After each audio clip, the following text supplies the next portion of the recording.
जिंदल सब दिन में भी इसी लेडी से मिलने आए थे। क्या गाड़ी में भी आई थी?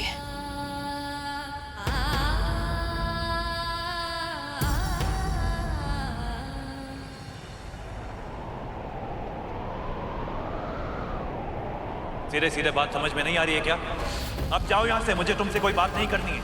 जिंदल साहब रुकिए।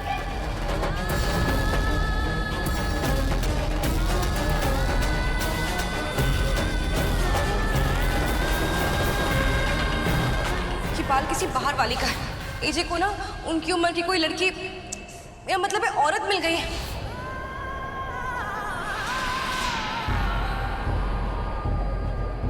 मैं कहाँ था, किसके साथ था, मैं रेस्टोरेंट गया कि नहीं गया? तुम्हें जो सोचना है तुम सोचो।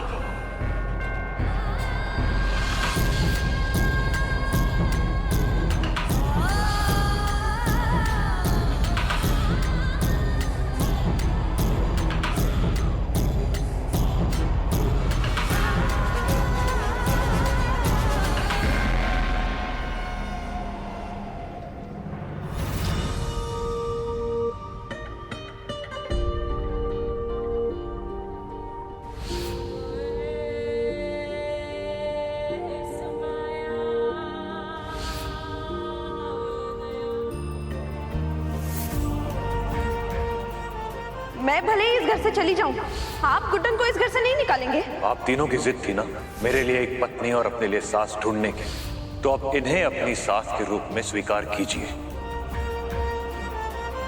जिनसे तुम बात कर रहे हो वो और कोई नहीं बल्कि पत्नी है मेरी, मिसेस गुड्डन अक्षत जिंदल। तुम इस मंगलसूत्र के लायक नहीं हो गुड्डन।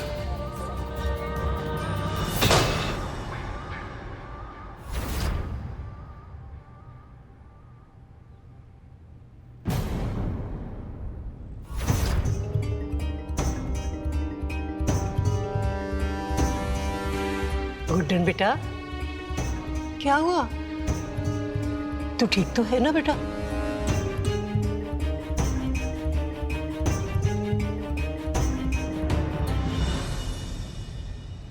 दादी, जिंदल साहब कभी नहीं चाहते थे ना कि हमारी उनसे शादी हो। गुड्डन, तुम्हें पता है वक्त क्या हुआ है? हद हो गई। दुर्गा जी, हम ये बात इसलिए पूछ रहे हैं क्योंकि आपकी तीसरी सास और हमारी सौतन आने वाली है इस घर में। है? बेटा, ये क्या बोल रही है तू? दादी, हमने खुद देखा जिंदल साहब को किसी और औरत के साथ। आप ना बिल्कुल सही कह रही थी लक्ष्मी जी, वो जो बाल आपने देखा था ना, सच में किसी बाहर वाली का ही था। क्या बाल? कौन सा बाल? और लक्ष्मी पहले से जानती थी सब कुछ? नहीं दुर्गा दी, वो तो हम इनसे ऐसे ही बोल रहे थे। हमें क्या मालूम था कि ये सच में ऐसा कर लेंगे। बंद करो ये बकवास। गुड्डन बेटा, तुझे जरूर कोई गलतफहमी हुई है। दादी, आशा में गलतफहमी हुई होती, पर आपके लल्ला ने आपकी तीसरी बहू लाने की सारी तैयारियां कर ली हैं। दुर्गा जी, आप तो खुश हो जाइए। आप चाहती थी ना हमें इस घर से बाहर निकालना, जिंदल साहब ने खुद ही आपका सपना पूरा कर दिया। अब तो वैसे भी हमें सास नहीं मानती थी ना, अब आप सबकी नई सास आएगी, मैं सौतन। बस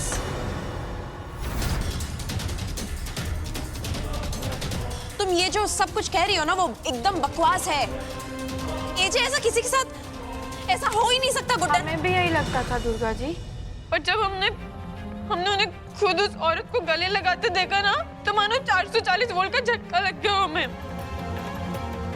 हम उनके लिए आप प्लेटें जोड़ रहे हैं, क्या कुछ कर रहे हैं, और वो है कि और आपको पता है 3 दिन से वो रेस्टोरेंट भी नहीं गए। आज ही रेस्टोरेंट से फोन आया था और एक मिनट दुर्गा जी, आप खुद बताइए इस वक्त जिंदल साहब कहाँ गए होंगे?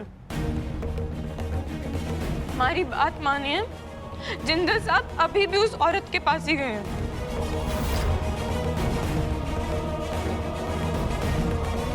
ये जी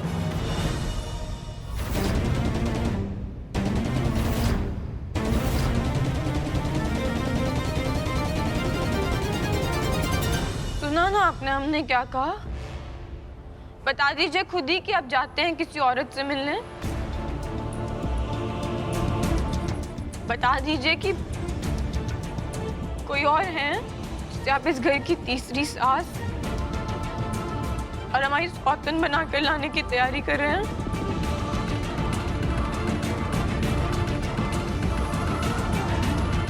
बताइए ना।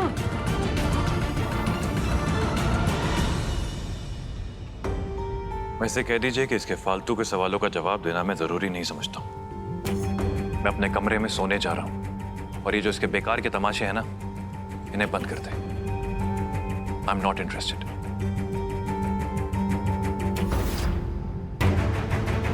हम कोई तमाशा नहीं कर रहे हैं। एक मिनट, अब सबको लग रहा है ना हम झूठ बोल रहे हैं। एक काम करते हैं, हम आपको उसी जगह पर लेकर चलते हैं जहां हमने आपको उस औरत के साथ देखा।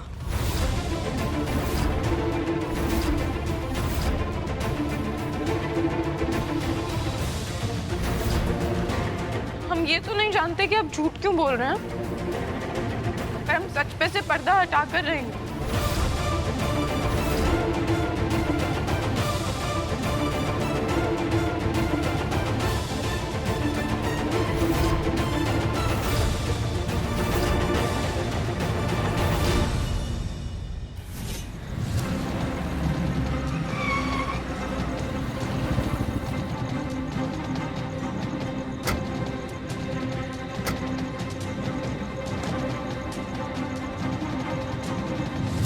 घुटन, मैं एक बार फिर तुझे बोलती हूँ कि पक्का तुझे गलतफहमी हुई है।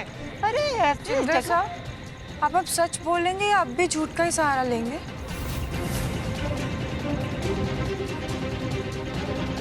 माँ, मुझे तो समझ में नहीं आ रहा है कि ये क्या बकवास कर रही है। इनफैक्ट मैं तो ये भी नहीं जानता कि हम लोग इस वक्त यहाँ क्या कर रहे हैं। We need to go back. चलिए घर वापस। हम यहाँ इसलिए आए हैं क्योंकि हमें जानना है कि आपको हमसे झूठ बोलने की जरूरत क्यों पड़ी।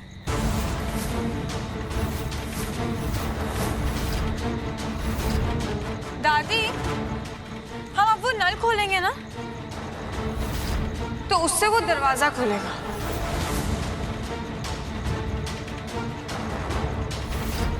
अभी देखिएगा।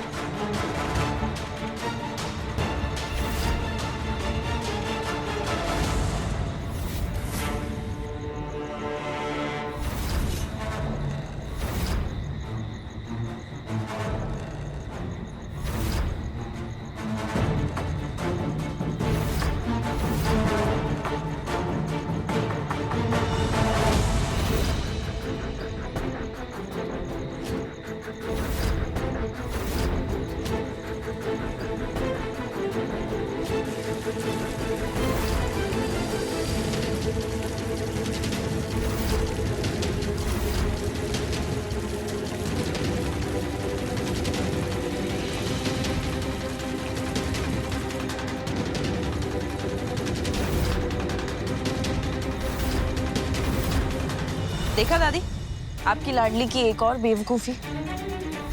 अब चले यहाँ से। एजे बिल्कुल सही कह रहे थे, इस वक्त हमें यहाँ आना ही नहीं चाहिए था। चलो अब। नहीं,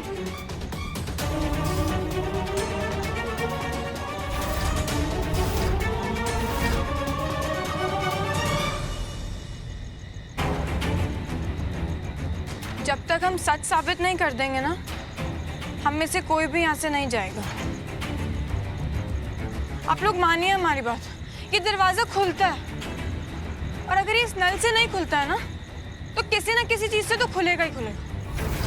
और अगर नहीं खुलेगा तो हम ये दरवाजा ही तोड़ देंगे।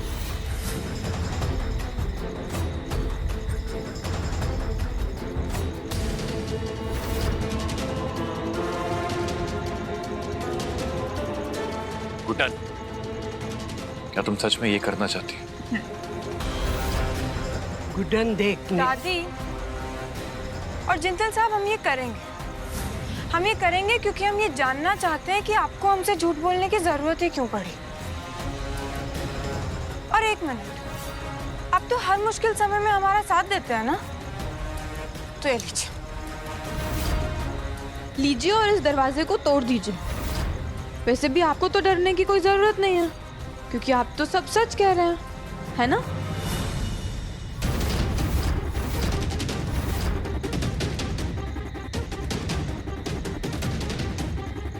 लीजिए। हाँ लला, लकड़ा ले और ये साबित कर दे कि तू सच बोल रहा है, और ये भी साबित कर कि इसे गलतफहमी हुई है।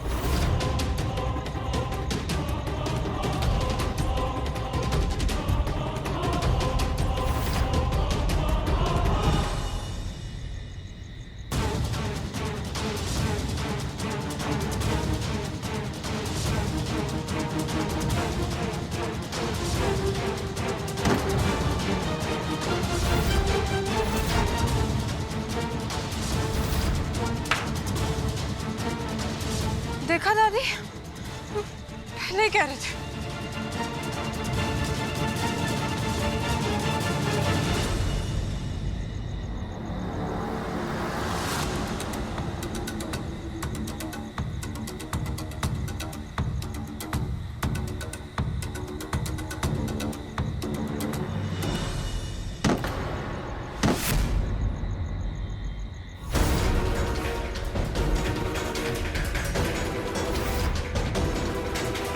चलिए, अब अंदर चलिए और खुद अपनी आंखों से सच्चाई देख लीजिए। हम झूठ नहीं बोल रहे थे दादी। आइए।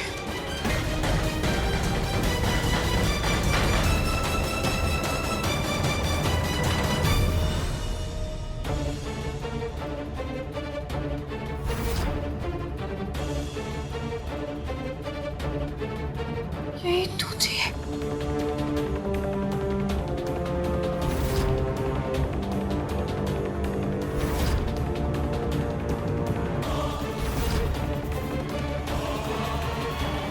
अब तुम कहोगी कि उस औरत के पास गायब होने की भी शक्तियां हैं, है ना? दुर्गा जी, यही पे थी। तुम्हारे जैसा बेवकूफ इंसान ही एजे जैसे अच्छे इंसान पर ऐसा शक कर सकता है। कहा था ना मैंने, गलतफहमी हो गई है तुझे। अरे तू लल्ला के बारे में ऐसे कैसे सोच सकती है? अरे यार लक्ष्मी दी, सासू माँ का करना क्या है? 2 घंटे पूरे वेस्ट हो गए। और नहीं तो 6 नाम की चीज नहीं है सासू माँ को। चलो चलो चलो चलिए।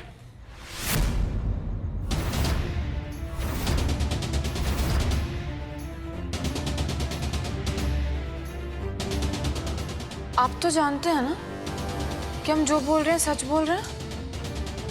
बोलिए।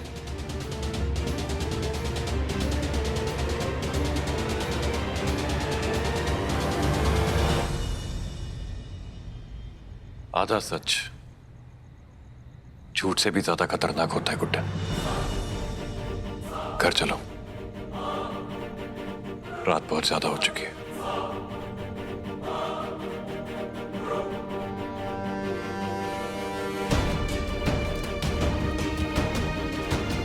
हम जानते हैं कि आप यहाँ किसी औरत से मिलने आए थे,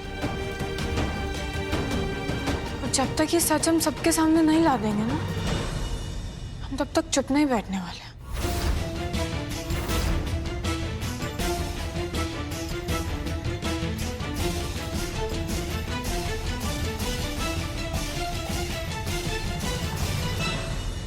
What?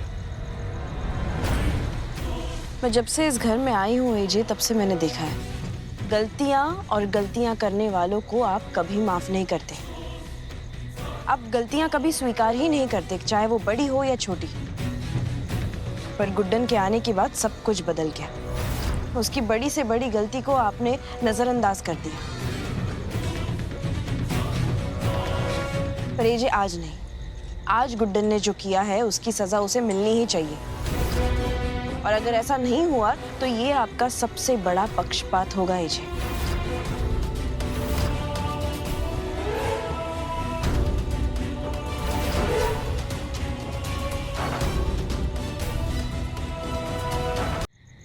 एक मिनट, आप तीनों ये रुकिए।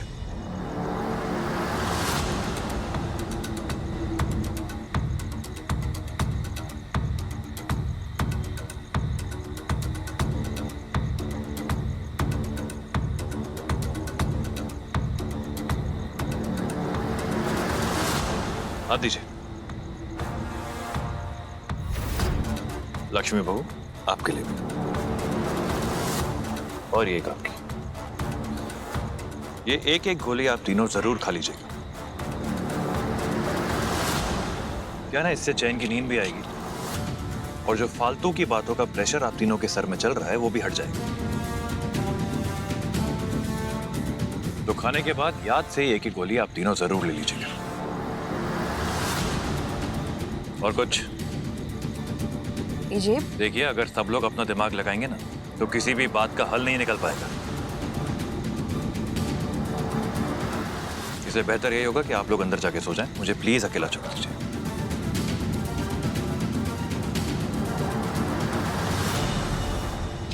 जिंदल साहब,